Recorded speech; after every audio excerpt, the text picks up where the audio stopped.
Hi YouTube, so today I want to share with you a poem that I really love and enjoyed. And personally, for some reason, I don't know why, I'm really into English literature because it sort of inspires me a lot. And especially literatures that's built on this woman, which is German, which I think I pronounced it badly.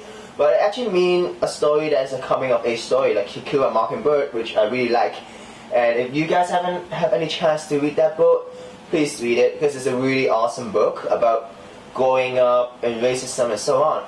So I would really want to share with you guys a poem called The Pond. Okay, so this is actually what I studied during my HKCEE literature exam. Now let's begin reading The Pond. There were no willow, but there was a pond, steep at the edges where I sat and stared past my reflection, deep into steaming light. As I grew older, so the carp grew large, green among wheat or gold, or turned silver belly up in autumn brisk. While in summer they lay stunned, inert.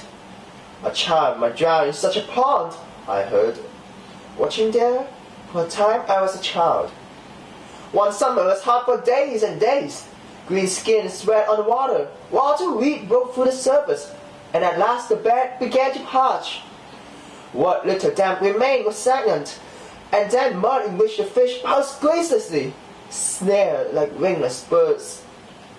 No more refreshing then. I walked among the large fish that for years have drawn my eye and saw them take the air to the heart, and how they urged their bodies under the rooted weeds and died. And curious birds dropped on the air among them, finding food. Too late the rain came, and I saw my face again on the water, rippled by the breeze, or on calm days, whole and staring deep.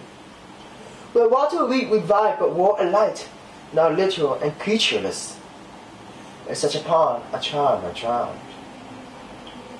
The Pond by Michael Schmidt.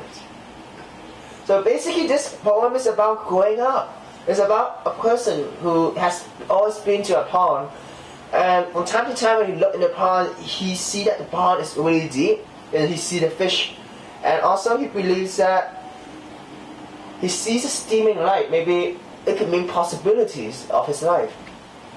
But then as he grow up, and as the pond sort of was, so as he began to grow up, he visited the pond. And one time the summer was so hot that all the water was dried up from the pond. And of course the fishes died. Then he said too late that the rain came, and the pond became another pond, which physically looked the same without the fish since the fish died. But he no longer see that light in the pond. So in a way you could decipher it like this, like sometimes as children we have huge ambitions and dreams that we have in our mind that we hope to achieve.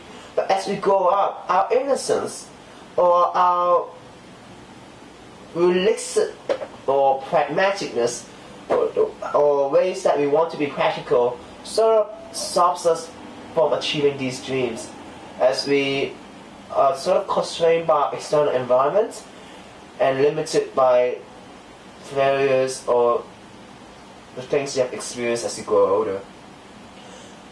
So although The Pond is kind of a sad poem, it sort of teaches us that how sometimes we grow up and we lose our innocence and so on. What I really like about a poem is how the author changes the syntax in the poem. For example, in the third stanza, he says, "A child might drown in such a pond." And then in the last stanza, he says, "In such a pond, a child must drown." So the way he changes the noun or the subject, so in the third stanza, it says, "A child might drown," right? So the focus is on the child. So what he's trying to say that as he was a child, he might have drowned in the pond. But as he grew older, he believed that it's not because of the child, but it's because of the pond. In such a pond, a child might drown. So that's a very interesting way how poet changes the syntax of a sentence to convey a whole new different meaning and put your focus or emphasis on something else. So I hope you enjoy the poem like I do, and feel free to look up the poem, The Parch by Michael Schmidt, and I'll post the name or the poem at the description below. Yeah, see ya.